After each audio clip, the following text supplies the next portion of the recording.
Hello, welcome to Camp GD. My name is Matt Gilland, and I'm a software engineer at General Dynamics Mission Systems. Today, we'll be creating a 2D video game, one that is inspired by the original Asteroids game. This activity will require a computer, as well as the links to some files that are included in the description of the video below. The first thing we'll need to do is to download and install Unity. Unity is a game engine that will help us create our video game. In the description of this video, there's a link to unity3d.com. Click on that link and it'll bring you to this page. Then click the Download Unity Hub button. This will start to download the Unity Setup Installer. Once it finishes, click it on and run through all of the steps to install Unity. Now to save us some time, I've already done that. Back on our desktop, you'll see this Unity Hub icon. Click on that, and then this screen will come up. Click the blue New button to create a new project. In Templates, make sure 3D is selected. Then in Project Name, rename it to Asteroids. And finally, you can change the location to where you want to save all of your files. Then hit Create. This will go ahead and create our Unity project, and it will take a few minutes to initialize everything and get started. Now this is the main Unity scene, and we are ready to begin creating our video game. Now that we have Unity open, let's do a quick walkthrough of the different panels in the Unity interface. The first one is the View screen. This is where everything in the game will be taking place and where you will play the game. Over on the left, we have the Hierarchy. This is where all of the objects that are in your game will show up. By default, we have a main camera and a directional light. Over on the right is our Inspector. This is where different attributes of a selected object will show up. Then in the bottom, we have the project directory. This is where all files will be. So the first thing we're going to do is to import all of the files that were provided to you down in the link below. So if you go to that link down in the description, it will take you to this campgd asteroidfiles.zip. We open that up. You'll see there are 3 folders within here. You will need to unzip these folders, so I'll just place them to the desktop. And then from there, click on each of them and drag them down to this project directory below. Then I'll make this full screen again. Now what we'll want to do, you can see that our current scene is named Sample Scene. Let's change that to Asteroids. So go in the Scenes folder below, then you'll see samplescene.unity. Right click on that and click Rename. And call it Asteroids. Press Enter. This pop-up will come up and just say Reload. Then we'll reload the scene because we rechanged the name. So now we have Asteroids. And the first thing we want to do in our game is to establish a background, a space one, given the game we're making. So let's go back to that Assets, the root directory. Then if we go into this Assets folder here, you'll see our space background. If you click and drag that into the main game, you'll see that in this scene view, it looks a little bit funny. It's a little slanted and doesn't take up the full screen. Let's go over to the game view. Now it looks a little bit better. It's at least all 2D. So then when we make sure we have space selected, we go over to the inspector. Let's change the position to the origin. Make everything 0, 0, 0. Let's change the X and Y scale to make it fit the entire scene. So now we have our space background and we're ready to move on. Now we'll add the spaceship that the player can control in the game. In the hierarchy, right-click and press Create Empty. This will create an empty game object. Let's rename this to Player Ship. Now down in the Assets folder, find the ship icon, click and drag that to the Player Ship object. You can see that the ship is now a child object of the player ship. Let's rename the ship to Ship Sprite. Let's set its position to the origin, 0, 0, 0. We'll change the scale in the X and Y axis to 0.2. Finally, we'll set order and layer to 1. And this will bring our ship to the front of the screen that we can see now. Let's go back to Player Ship. And the first thing we'll do is we'll change the tag. Currently, it is set to untagged. Let's change that to Player. Next, we'll change the position so that it's also in the origin, 0, 0, 0. Now we need to add a few components. The first thing that we need to do is add a box collider 2D.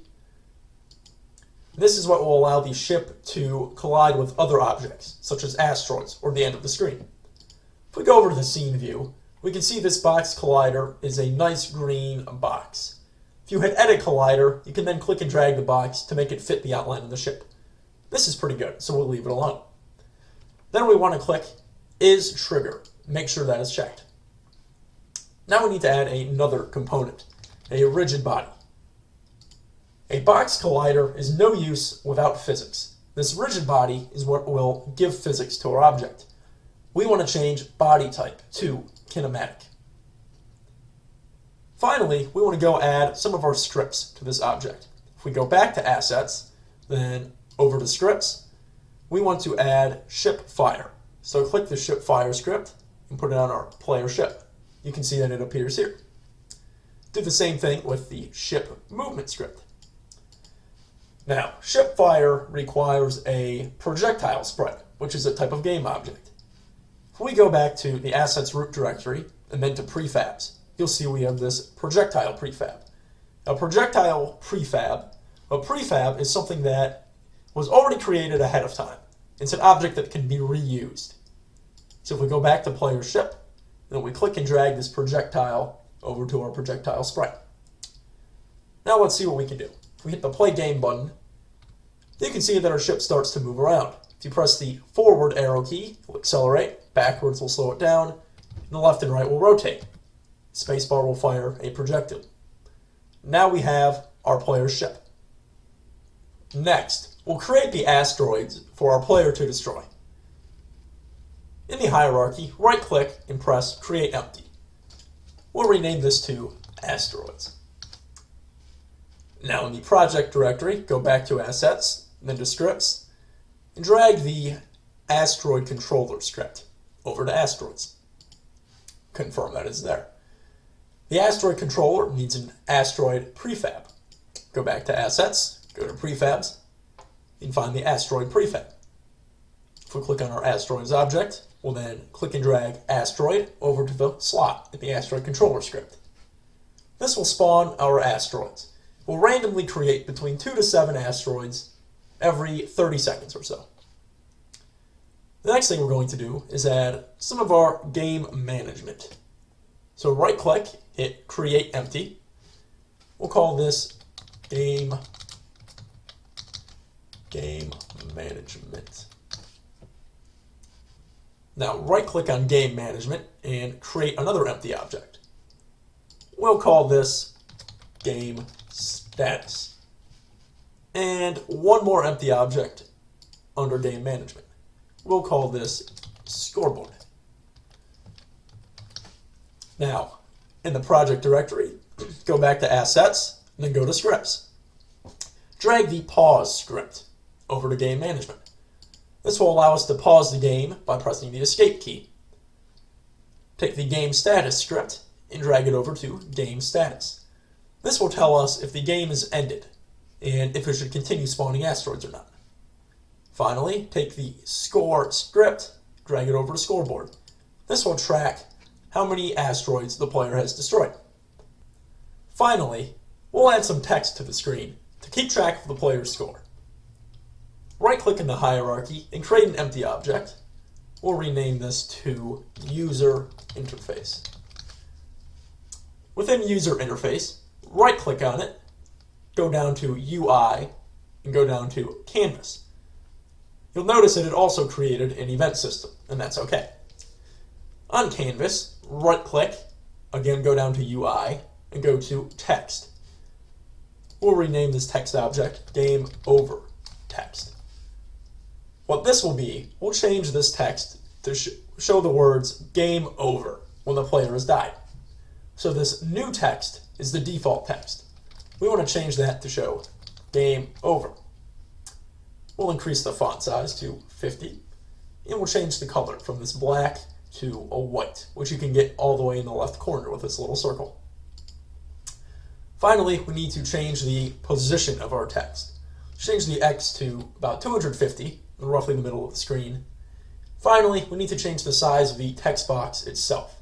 this corresponds to the font size. So let's make this 500. Then we'll make the height 100. If we go over to the game view, you can see our game over text now pops up. The thing is, we only want this to show the very end of the game. We don't want it to show while we're still playing. So next to the name game over text, uncheck this box. You can see over in the hierarchy, it kind of grays it out. So now, again, click on Canvas, go down to UI, and go down to text. We're going to create the scoreboard now. We'll call this score text. We want this to just be the word score, so you know what we're talking about. Again, we'll change the font size to 50 and the color to white. Now for the positioning, we want score text about 750 or 3/4 of the way over, and 635 at the top. Again, we need to change our size of the text box. Change the height to 75, and that'll do it. Now our score appears. Now we need the number itself. So again, right-click on Canvas, go down to UI, go to Text. We'll rename this Score. And for now, we'll just keep a placeholder number of 0. Again, we'll make the font size 50, and the color back to white. Now we need to change the positioning of this as well. We'll go a little bit over from Score 925. We'll set it a little bit lower. Numbers are a little bit funky in Unity. And we'll change the size of our text box. Now our score appears. Some of these other objects require this score usage, specifically the scoreboard. So let's add score over to scoreboard. So that's what it's asking. It will update the number for us. Let's go over to game status. This will require game over text. And now that we have game status complete, we can finish out the asteroids and player ship. If we go to asteroids, you can see it needs a game status. Click and drag game status over to it. Then if we go to player ship, it will require game status as well. We'll do the same thing. Click and drag it over to it. Now, our game is finished. We're ready to play. Now, let's play our game. One thing I encourage you to do is to look into the scripts that I've provided below. See how things work, and make changes as you see fit. Maybe you want to make the player ship shoot 3 projectiles every time you press the spacebar. Maybe you want to increase the speed of the ship. Maybe you want to add even more asteroids. Or you want to add some sort of alien. All of that is possible, and you have all of the tools you need to do it. So thank you for watching, and go enjoy playing your new game.